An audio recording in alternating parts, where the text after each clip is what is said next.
Hollywood is loud by design. Red carpets, flashbulbs, endless opinions. But far from that noise, in the still countryside of Mississippi, Morgan Freeman chose something rare: silence. This is not the retreat of a fading star, but the decision of a man who has said everything he needed to say to the world. Much like Clint Eastwood leaving Los Angeles for the calm of Carmel, Freeman stepped away from the spotlight to listen instead of perform.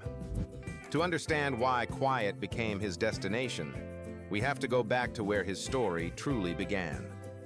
Morgan Freeman was born on June 1st, 1937, in Memphis, Tennessee, the youngest of 5 children in a working-class family. His early life was anything but stable. Shortly after his birth, his parents moved north to Chicago in search of work, leaving young Morgan to be raised by his grandmother in Charleston, Mississippi. That quiet southern town, its pace, its accents, its silences, would later echo in the voice the world came to know. When his grandmother died, Freeman was sent back to Chicago to live with his mother, then later returned to Tennessee. Movement, uncertainty, and patience shaped him early. He discovered acting at just 9 years old, playing the lead in a school play. The spark was there, but success was not immediate. After graduating from Broad Street High School in 1955, Freeman joined the United States Air Force, serving as a radar technician. It was a practical choice, not a glamorous one. When his service ended, he moved to Los Angeles and enrolled at the Pasadena Playhouse, chasing an acting career with no safety net.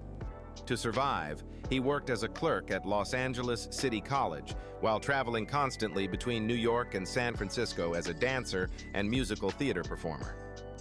For years, he lived in motion, working, training, waiting. The 1960s finally brought traction. Freeman appeared off-Broadway in The Nigger Lovers, then opposite Pearl Bailey in the all-black production of Hello, Dolly in 1968. His first film role came in 1971's Who Says I Can't Ride a Rainbow? But national recognition arrived through television. Soap opera Another World and PBS's The Electric Company made him a familiar face in American households, especially to children, but not yet a movie star. The stage remained his proving ground. Freeman earned Obie Awards for Coriolanus, The Gospel at Colonus, and Driving Miss Daisy, performances that showcased authority, restraint, and emotional gravity.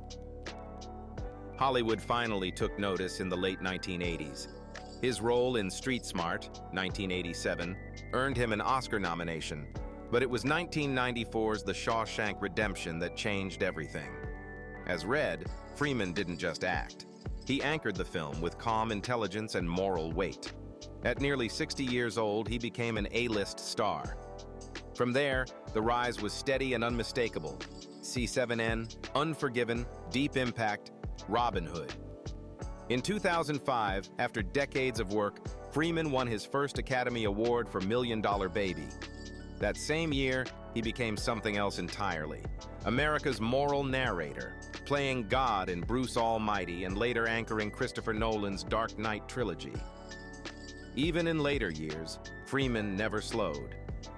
From Invictus to global appearances like the 2022 FIFA World Cup opening ceremony to television roles in Lioness, his presence remains measured, deliberate, and rare. Success came late, but when it arrived, it stayed. And perhaps that's why, after a lifetime of speaking to the world, Morgan Freeman chose a place where words are optional. To understand that choice, we now head south. Mississippi Ranch. The ranch spans 124 acres, land once owned by his grandparents and later his parents, before Freeman bought it back in 1991. That detail matters. This isn't an escape purchased late in life. It's a homecoming reclaimed with intention. At the heart of the property sits a 2-story brick mansion with a classic wraparound porch, the kind of Southern architecture designed for watching time pass rather than racing it. The main house includes 3 bedrooms and 6 bathrooms, while the rest of the living spaces are spread across 4 beautifully placed guest cottages. It's a layout that values privacy over scale, room for people without crowding the quiet. Around it all, a lake, gardens, a horse farm, a swimming pool, tennis courts, and even a modest golf area. There's also a 5-car garage, a gym, a playroom, and a small farm store. Practical touches that reveal a place meant to function daily, not just photograph well. But the ranch's most defining feature arrived in 2014, when Freeman made a surprise announcement that turned heads across America. He was transforming the entire property into a bee sanctuary. After learning about the rapid decline of honeybee populations, so severe that the EPA had named it colony collapse disorder, Freeman decided to act, not with speeches or campaigns, but with land.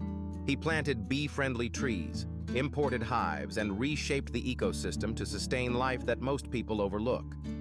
In the early days, he even fed the bees sugar water as they adjusted, an image that feels almost poetic, coming from a man often cast as wisdom incarnate. This wasn't a branding exercise. Freeman doesn't harvest honey. He doesn't wear a beekeeper suit for photos. The bees are simply allowed to live. For American audiences, it's a powerful metaphor, a Hollywood icon choosing stewardship over spectacle. Where some celebrities build wine caves or helipads, Freeman built a refuge for pollinators, for land, and for himself. The ranch is estimated by real estate specialists to be worth around $10 million, but that number barely captures its value. What it represents is rarer, a place where success slows down, where purpose replaces performance. It's the physical expression of a man who took decades to be heard, and now prefers to listen. Of course, even a life built on quiet has its comforts. And while this ranch defines Freeman's philosophy, the way he moves beyond its gates tells another part of the story. Cars. For a man who has played presidents, mentors, and even God, Morgan Freeman keeps his car choices refreshingly grounded. First is his 2004 Chevrolet Corvette Indy 500 Edition, a limited-run American classic that today can command around $50,000 depending on condition. Beneath the hood sits a naturally aspirated V8, deep, mechanical, and unapologetically old school. Freeman reportedly takes it out for short drives along Mississippi's country roads, where the engine's low growl feels less like performance and more like memory. Parked nearby is a Cadillac Scarlet sedan, a full-size luxury cruiser built for comfort rather than drama. With a powerful engine, plush leather interior, and suspension tuned to smooth out rural backroads, it's his preferred choice for local meetings or quiet business trips. In American terms, it's the automotive equivalent of a tailored blazer, commanding without shouting, confident without flash. Then there's the modern counterpoint, a Tesla Model S. Priced around $80,000, this all-electric sedan delivers silent acceleration, hitting 0 to 60 miles per hour in just over 3 seconds.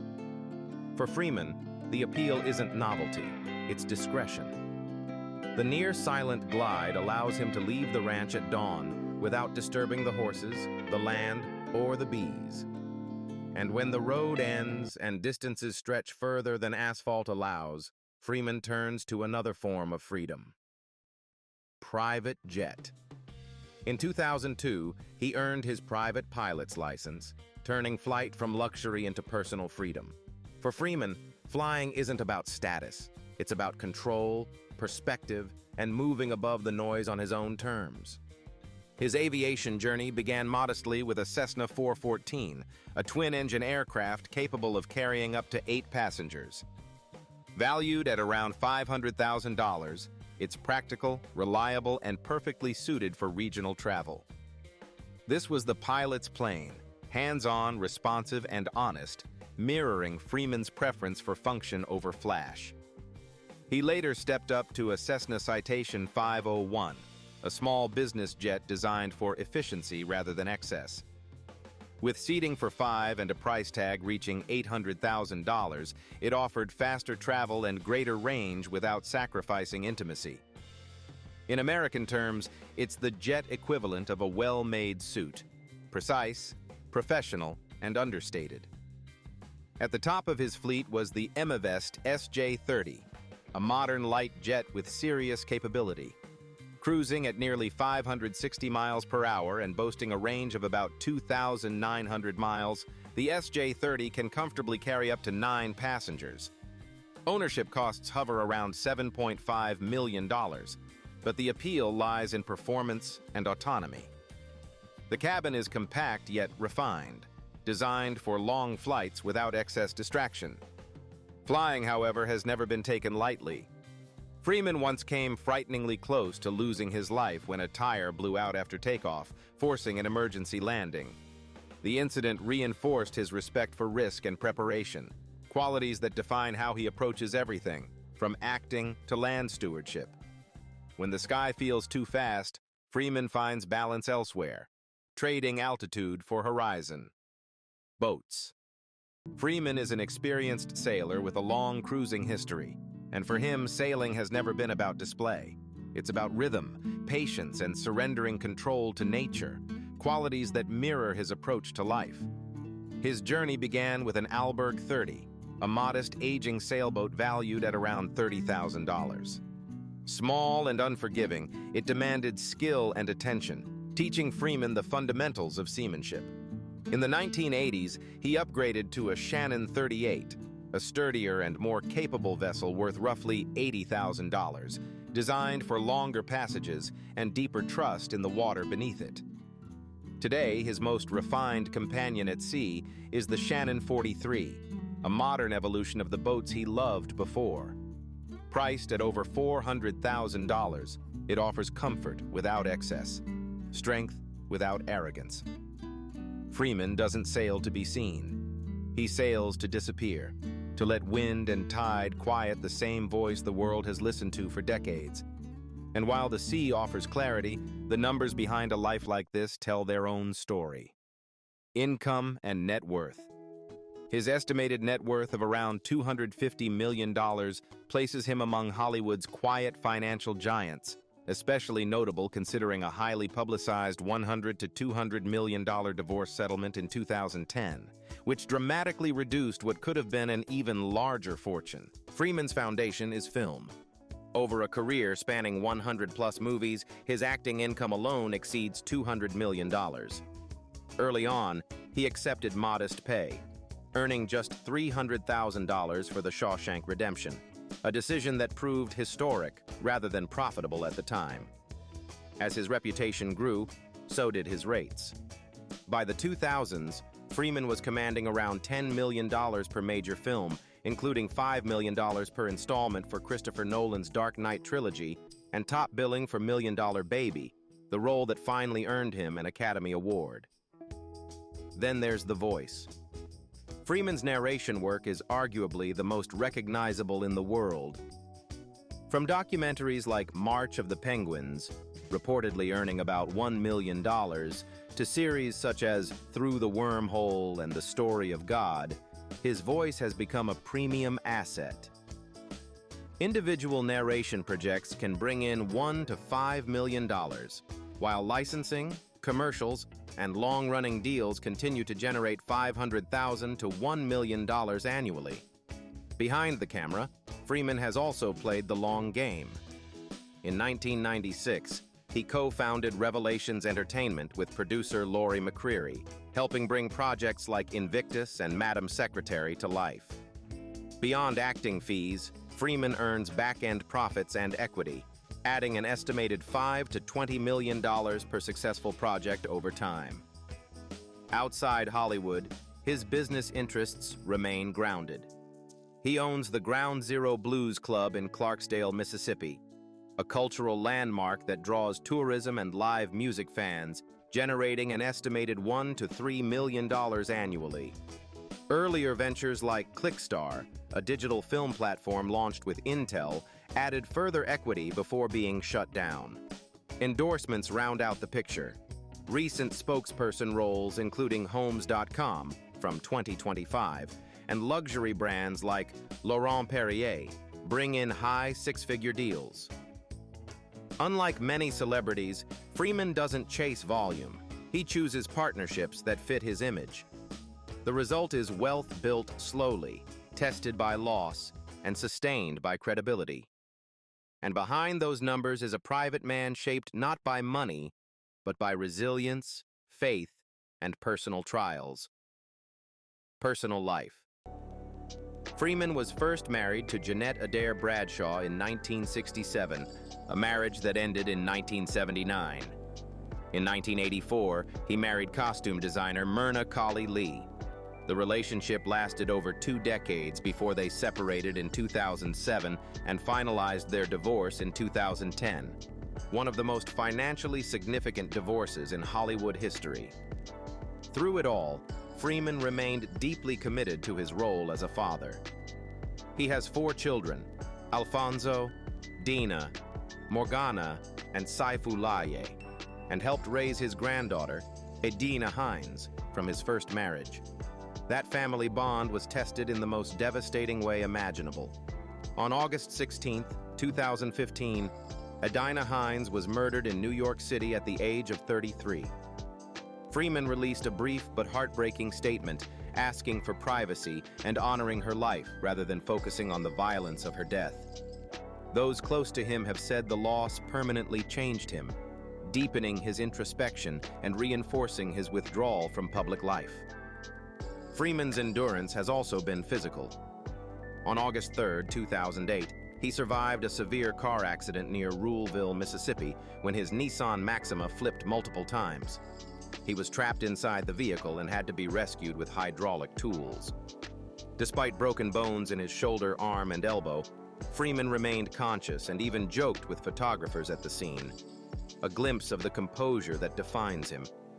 He underwent a 4-hour surgery to repair nerve damage, but the consequences never fully faded. Since the accident, Freeman has lived with fibromyalgia, a chronic condition that causes widespread pain and circulation issues. He often wears compression gloves to manage symptoms and has had to adapt after partial paralysis in one hand forced him to rely on the other. It's a daily reminder that strength, for him, is no longer physical. It's mental and spiritual. Yet through loss, injury, and public scrutiny, Freeman has never leaned into bitterness. He speaks often about acceptance, perspective, and the value of time. Faith, in his case, is not loud or performative. It's private, steady, and rooted in endurance. Thank you for spending this time with us and for continuing to support stories that go beyond fame and headlines. If you enjoyed this journey, don't forget to like, subscribe, and share your thoughts in the comments. And we'll leave you with one question. If you had everything, where would you go to hear yourself think?